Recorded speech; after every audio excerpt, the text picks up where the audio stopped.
Hi, everybody. Welcome to Big Joe's Journal. My name is Joe Tilden, and I am the host of this program. Well, this past week we celebrated Veterans Day. Came on Wednesday, rather quiet celebration this year. I think much of it, to do with the COVID-19 epidemic.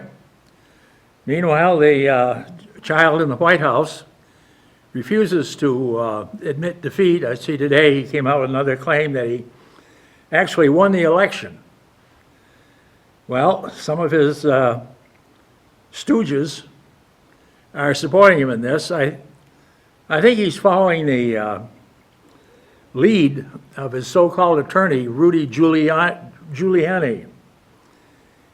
All goofy Rudy there. He's nuttier than a bed bug with fleas. And all these challenges that Trump's attorneys are taking, for recounts here, there, and everywhere, they've been turned down. They've lost every case they've gone into court on. And it seems to me the message ought to be sinking in. In fact, I think it is starting to sink in that he did lose the election. He sort of hinted at that yesterday. And he said, well, I'll probably be back to run again in 24, but 24, he will be a has-been. People have seen his incapability to lead. And even if he does come back in 24, if the Republicans nominate him, then there's something really wrong. Of course, you wonder about a lot of these Republicans, that are supporting him, saying, yeah, go ahead, you really won the election, go ahead, pull it up. If they're trying to humor him. And I'm surprised that so many of them appear to be still afraid of Trump. They're still saying this Republican Party is Trump's party.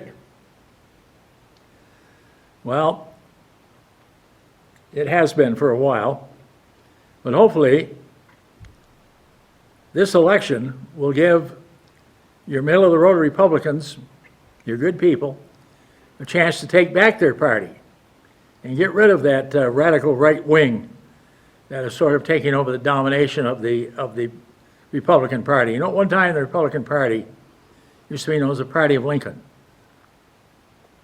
And they've given us some great presidents. They've also given us some bad presidents. People like, for example, Richard Nixon. This guy that's still in the White House, the worst of the lot of our 45 presidents, he will go down in history as the worst president we ever had. George W. Bush was not one of our better presidents. His father didn't do bad, but even though he served 2 terms, George II was not as good a president as his dad was, even though his dad only had 1 term. And you go back down to Warren Harding. Warren Harding committed suicide. I think he saw the writing on the wall. Chances are he was probably going to be the first president to go from the White House to jail, and he committed suicide. The result was that Calvin Coolidge became president. And even though Calvin Coolidge is reverenced in Vermont, on the overall picture, he was not one of our better presidents. Many of the policies that Coolidge carried out had been set in course by Warren Harding, and it helped lead to the Great Depression of 1929. That would last right up until World War II. Despite Franklin Roosevelt coming in, it could have been a heck of a lot worse if Franklin Roosevelt hadn't been elected in 1932 and come in with his New Deal and started putting the country back to work. But it was a slow process. And of course, what really put the country back to work, unfortunately, was World War II. A lot of jobs were created. We had to go on a wartime footing. The government took over in the 30s and became the employer of last resort. We had the CCC, you had the WPA, and a number of other projects that put people back to work, got the country moving again, did a lot of internal structures that we have today. Many of our water systems were put in under the WPA. I know here in the city of Rutland, Our water system and sewer system were brought up to date by the WPA. Many of our roads, which are dirt roads, were blacktopped. One of the big projects, of course, that the WPA did here in Rutland was a swap with the federal government. When the federal building up on Court Street, the corner of Court Street and East Washington, was turned over to the city to become the library. And where the library was, that was torn down, and our post office was put there. Well, it's no longer the post office now, it's strictly a federal court building. The post office has moved into the garage next door, which at one time was Cootie's Garage. And you know, they were the Cadillac, I think it was Cadillac and Pontiac dealer. And that, of course, now is Rutland City Post Office. But the situation we're looking at right now, we have no leadership in Washington at the present time. We will have after the 20th of January. But right now, with COVID-19 on the increase, every single state, including the state of Vermont, I think I saw in the news yesterday, the state of Vermont, 130 more people in Vermont tested positive for COVID-19. At one time we had it under control, and we'll probably get it under control again if people comply, wearing masks, which are very important, keeping your distance, no large gatherings. You know, things that people are saying, well, can we do this? Of course we can do it. We're going to have to do it if we want to lick this thing. It's not going to go away. It's going to be with us forever. And the idea is, how do you cope with it? How do you deal with it? Well, I think the people are looking for leadership. And right now there's none coming out of Washington. The Attorney General, who is the President's stooge, is saying, well, we're going to look for fraud in some of these election returns. Actually, everybody that has looked at the election returns say that this is one of the safest presidential elections that we've ever had. There's no evidence of fraud, no evidence of stuff in the ballot box or anything of that. That has taken place in the past. So Mr. Biden and Ms. Harris will be taking office on the 20th of January. And the current administration out the door. The sad part is that in his twisted mind, the current president is not cooperating with the incoming administration. In the past, the outgoing administration always worked with the incoming one to set up a time of transition, so the transition would be smooth. There wouldn't be one huge interruption. And the transition from one party to the other would be smooth, and government would continue on and move on. Well, the current administration doesn't see it that way. And consequently, they have refused to cooperate with the Biden administration. But, you know, Joe Biden spent a lot of years in the Senate. Kamala Harris comes from the Senate. And many of the people that are there have only been out of office for 4 years since, Barack Obama had to step down in 2016. So it won't be too difficult for them to get back in, get reacclimated, and pick up the reins and move ahead and provide leadership for the nation. One big election that's going to be coming up in January, of course, will be in Georgia, when they're going to be electing 2 U.S. senators. The 2 incumbent Republicans are both being challenged. And should they lose, That would tie the Senate at 50-50. And the vice president, who will be Kamala Harris, will have to cast the deciding vote, which means that the Democrats, in effect, will have taken control of the Senate. That depends what happens in Georgia. From the Democratic point of view, looks fairly good. Because for the first time, I believe since 1992, the Democrats carried Georgia, moved Georgia from red to blue. But as the president-elect has said, he is going to be president of the United States. Not red states, not blue states, but the United States. And that's the way it should be. Mr. Biden's promise is to pull the country back together, to reach across the aisle. And the big question is, well, supposing the Republicans can control the Senate, how is he going to get along with Mitch McConnell? McConnell, you know, was leader of the Senate during Obama's, well, he came in halfway through Obama's first term. And his big vow was to make sure that Obama was only a one-term president. Well, he failed in that. But he succeeded in shutting down many of Obama's initiatives. And so the question is, if the Republicans can gain control of the Senate, how is he going to get along with President Biden? I mean, is he going to be the same dum-dum that's going to stop all of Biden's proposals to get the country straightened out? Much of what Biden does, he probably will have to do through executive order. And he's already moving ahead, despite the fact there's no cooperation from the incoming administration. He's already moving ahead to set up his own program. He's organizing a consulting board of physicians and scientists in how to deal with the COVID pandemic, I should say. And it's pretty much spread across the world.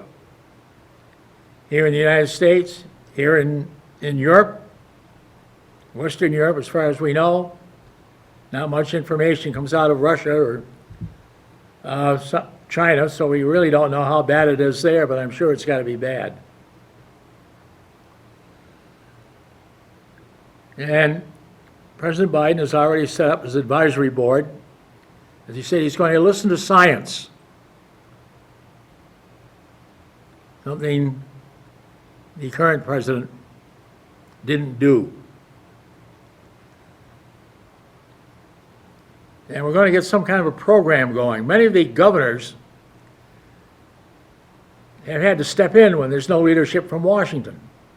Even some Republican governors who sort of scoffed at the idea of wearing masks and prohibiting large gatherings and so forth are now coming on board, saying this thing's getting out of hand. So you're having a lot of curfews, a lot of early closings. For example, many of your bars and nightclubs around the country have to close at 10 o'clock. They're only allowed to have so many customers inside. And we look at the sports picture. If you're a sports fan, you wonder about the basketball season. Very, very few spectators will be allowed to watch any of these sports. And of course, it's the spectators coming in, along with what they can get out of TV, that fund a lot of your college athletic programs. But if you haven't got the paying customers, well, your budget is going to take a big hit. And how do you do it? How do you afford to pay some of these college coaches? Some of our football coaches make more money coaching football than some of the professors in the classroom. And again, we're looking at the fact about an academic year. A number of universities are closing early. UVM, for example, is going to be starting Thanksgiving, their Thanksgiving recess next week. And people that still have classes are going to have to take them remotely. watch them on Zoom or on their computers. And you look at the overall picture, and what you see is a big scramble. For many of these colleges and universities to be shutting down around Thanksgiving, you're not going to reconvene again until February. Big thing on Channel 3 in the Burlington area, they're all concerned about UVM. UVM's basketball schedule for both boys, men and women. You don't call them boys and girls anymore at college. They're men and women. They're going to be playing curtailed schedule. And we'll see how far that goes. There won't be any spectators allowed in the Patrick Gymnasium. You know, here UVM is building a new athletic center. It's going to cost them a lot of big bucks. You're talking in the millions. A top athlete at St. Mike's College, Rich Tarrant, donated $15 million to that UVM athletic center. But they're going to have this big athletic center and very, very few spectators. You watch professional sports on TV. Looks a little eerie, doesn't it? All these empty seats. In some cases, they've got the cardboard folks, you know, planted in the front seats around there. Well, it looks a little eerie. You see all these empty seats in the stadium. And you see a few people there. Maybe the club owners, of course, they have their enclosed box, which are heated and all that sort of thing. And maybe family members from some of the players. But it's not the full house that it used to be, and probably never will be again.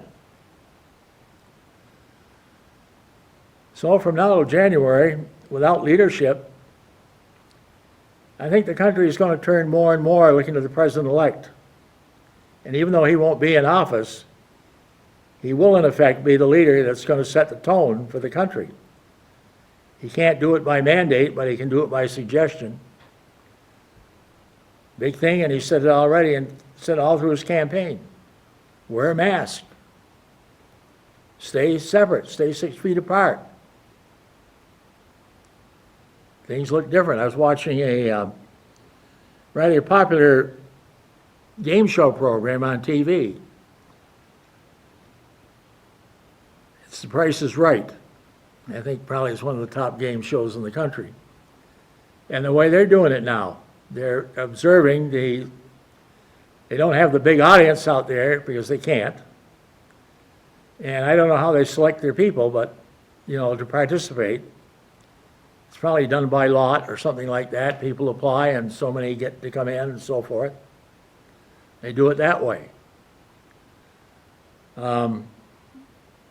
This was their first show under the new format. Of course, you know, they have the big wheel that everybody spins, and of course, after each person has done it, they have to sanitize the wheel again and so forth. And it's a new world, and it's a different world. It's a world we're going to have to take baby steps in until we learn how to maneuver and how to walk in it. And you look around the situation, you say, well, where are we going to be 4 or 5 years from now? What kind of an education are our kids going to have? You're in and out of school. Are they really learning when they're learning remotely, say on TV, on their computers, on Zoom? Well, I think we're taking a hit, and I think we're taking a big hit, and you say, well, how are we going to solve it? Well, I've come up with a suggestion a long time ago that we flip-flop the school year. Begin in March, run it through the end of November and December. Because much of your learning, real honest-to-goodness learning, takes place in the relationship between the teacher and the student. And you don't have this relationship when you're watching it on Zoom or you're watching it on a computer. I mean, the information is out there, but there can't be that give and take between the student and the teacher. Teacher pops out an idea, you discuss it. The student asks questions that concern him or her. And you talk it through. And the idea is, as I see in teaching, the idea is to instill in the student a desire to learn more. You know, the most important subject that you teach in school is reading. Being able to read and to be able to understand what you're reading. So they're not just a lot of words, a lot of sentences. Learn how to read, you how to understand what you're reading. And the desire should be instilled through the teaching, through contact with your teacher. The idea should be instilled to want to learn more, to want to explore subject matter more, to want to look into it more. You don't just take somebody's word for it. If you really want to know a subject matter, you look into it and see what it is, what its foundation is, what it's based on. I'll give you an example. And I was a history and English major.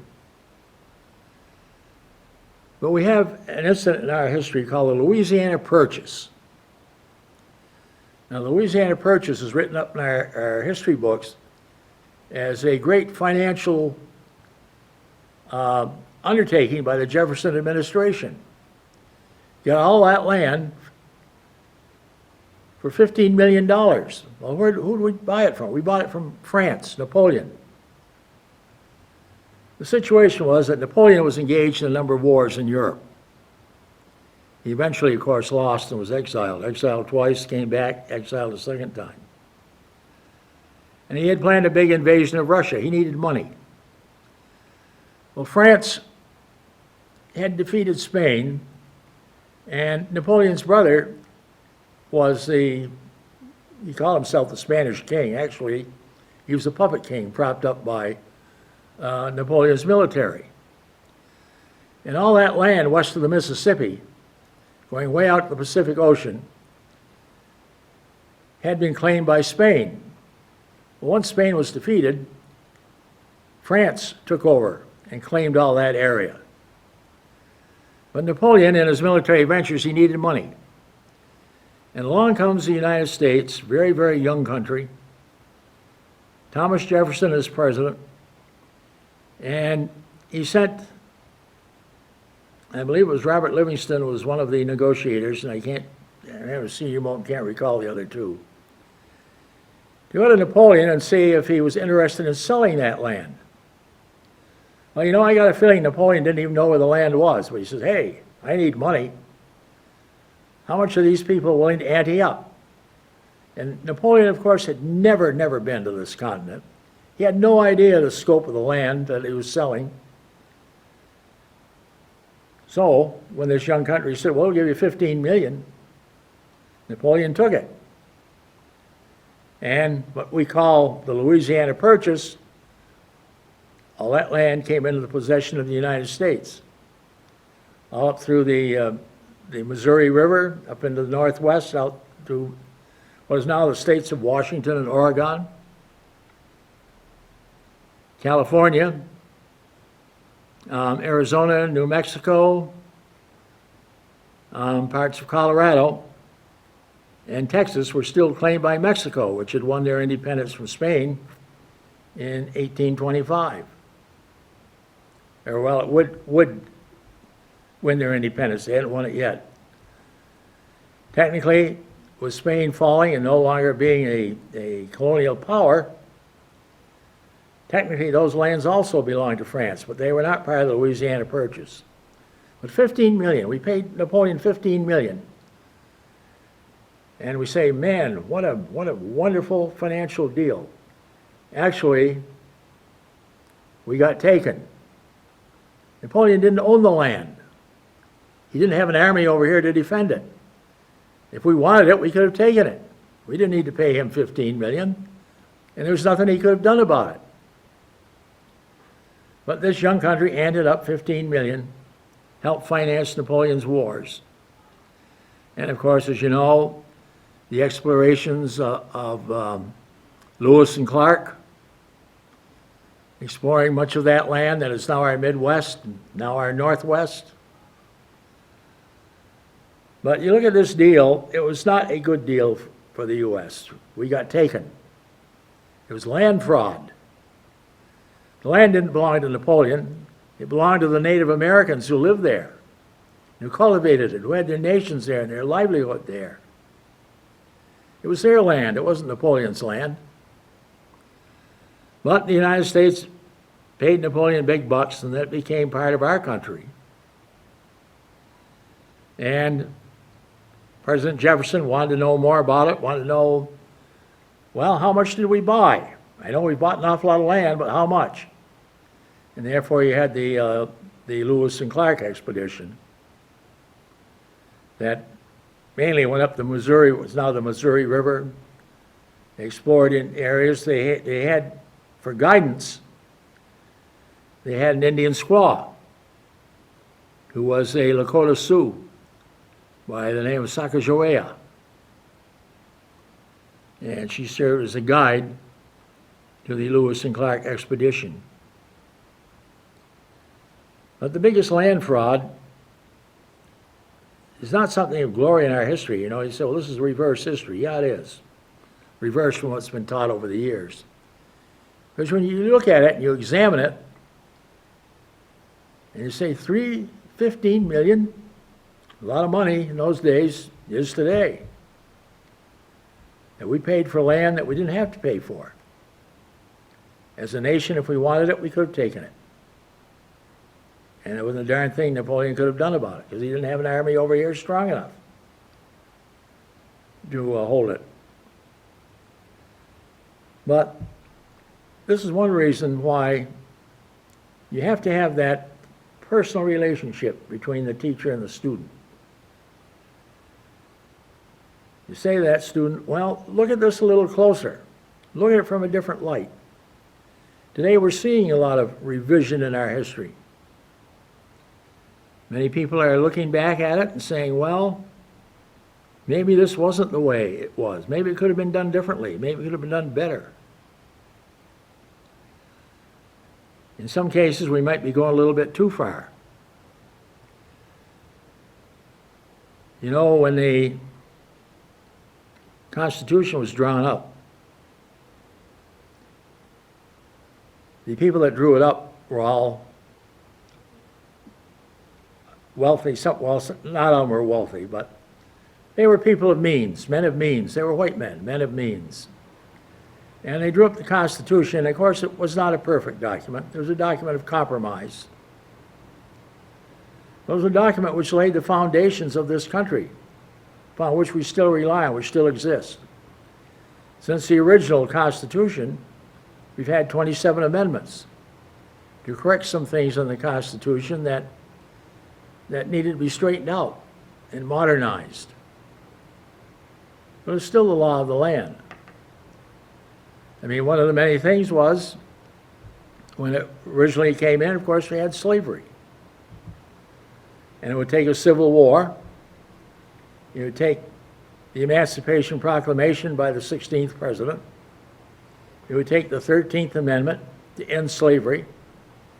It would take the 15th Amendment to allow all men, regardless of race, color, creed, to be able to vote.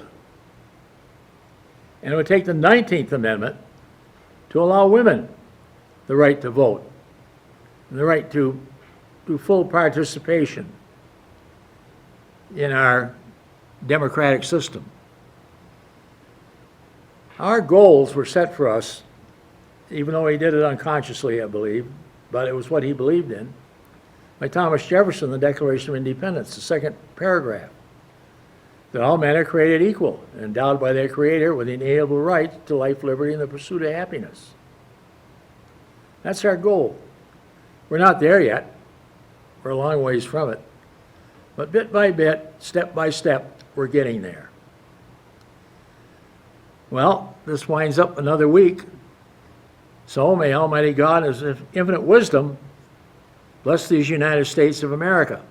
God love you. Stay healthy. Have a great week.